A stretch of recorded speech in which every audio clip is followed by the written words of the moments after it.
Senator Hawley.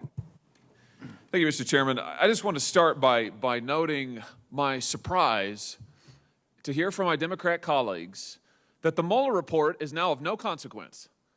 After what they put this country through for years on end, endless investigations, millions of dollars spent, an impeachment inquiry against the President of the United States, and now we hear from person after person on that side of the dais that the Mueller report is of no consequence.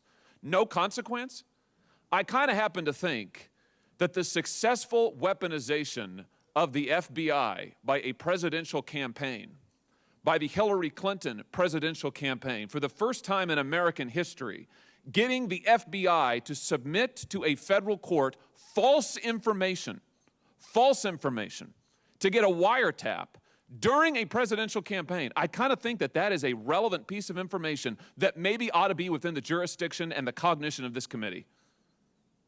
Of course, now my Democrat friends say there's nothing to see here, because now we have one of the largest scandals ever to engulf the FBI and the DOJ. Let me just remind you, Mr. Rosenstein, about what the FISA court said when it found out that it had been systematically lied to by the FBI and the Department of Justice. This is what the court said, sua sponte, on its own, and I quote, "The FBI's handling of the Carter Page applications, as portrayed in the Inspector General's report, was antithetical to the heightened duty of candor that is owed to the court. The frequency with which these representations made by FBI personnel turned out to be unsupported or contradicted by information in their possession, and with which they withheld information detrimental to their case, calls into question whether information contained in other FBI applications is reliable," end quote. In other words, the FISA court now wonders if it can trust anything that the FBI says. Anything. Now, you signed off on a FISA application to a federal court in an ex parte proceeding, which means the other side didn't have any chance to argue it. You signed off on it. It had 17 material misstatements, falsehoods, omissions. You signed off on it. You also said at the time you thought it was an above average application. Correct. How could you sign off on something with this number of misrepresentations that the FISA court later came back and said, this destroys our trust in the FBI? You signed off on it personally. How could this happen? I approved the submission of it, and 4 federal judges signed off on it too, Senator, because, like me, they believed that the information had been verified and was accurate. Did they have a duty to verify the information? No, the agents had a duty to verify. Oh, so you did not have a duty to verify the information? I had a It's duty. your name on the application. Well, I had a duty to make sure it had been verified. Did you rubber stamp it? Senator, the Deputy Attorney General or the Attorney General. Just answer my question. Did you rubber stamp? You said a second ago to Senator Cruz, you said I didn't rubber stamp stamp it. If you'd like me to explain, I will, but I certainly. But you also testified today that you didn't read it. So I'm curious. No, I didn't say. How is it? Would you like us to have your testimony read back to you? You said I can't say that I read it. I don't think I read every page. I mean. Yes, I did say that, yes. But okay, so you didn't rubber stamp it, but you didn't read it. You know, Senator, I have to explain the process.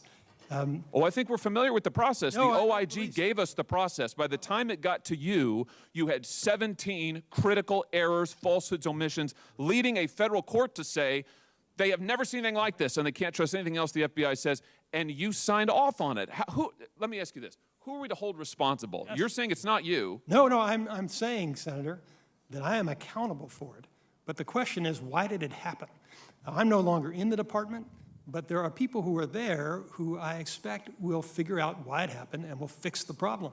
So I'm not trying to deny. Do you have any theories about what the problem might be? I only know what the Inspector General's report reflects, Senator. And again, I've been gone for 13 months, so I have no insight. Wouldn't you agree with me that a process that is so corrupted that it resulted in the abuse of a federal court in an ex parte proceeding during a presidential campaign is a threat to American democracy? Is a threat to the integrity of our elections? Would you agree with that?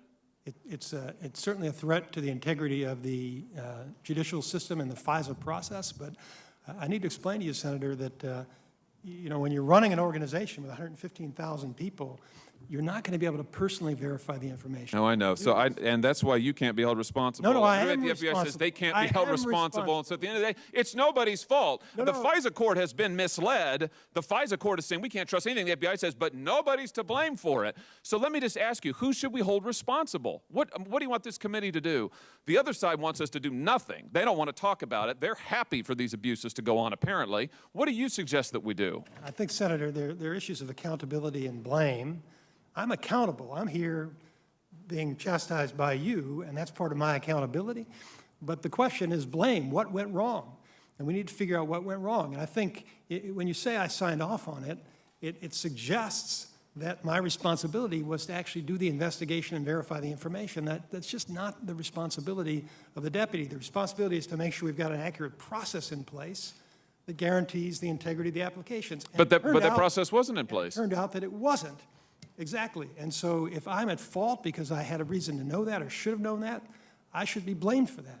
But I just don't know. I didn't see that in the IG report. I didn't see him blaming me or my predecessors. And that's all I know about it, Senator. So I certainly am accountable for it. But in order to solve this problem, yelling at me is not going to solve the problem. We need to figure out what happened. Did people engage in misconduct? Are there systemic problems? And fix them so it won't happen again. Yeah, of course.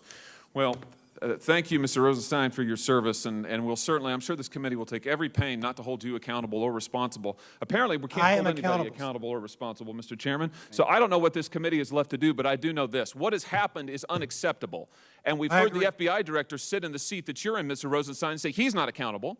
He says he's not making any changes. In fact, he's done nothing, the current FBI director, to address this situation. Nobody seems to want to do anything. Meanwhile, we're in another presidential election year. I look forward to hearing about how the FBI has weaponized the FISA court again in this election year. Who knows? We'll be hearing about that in 2 or 3 years from now.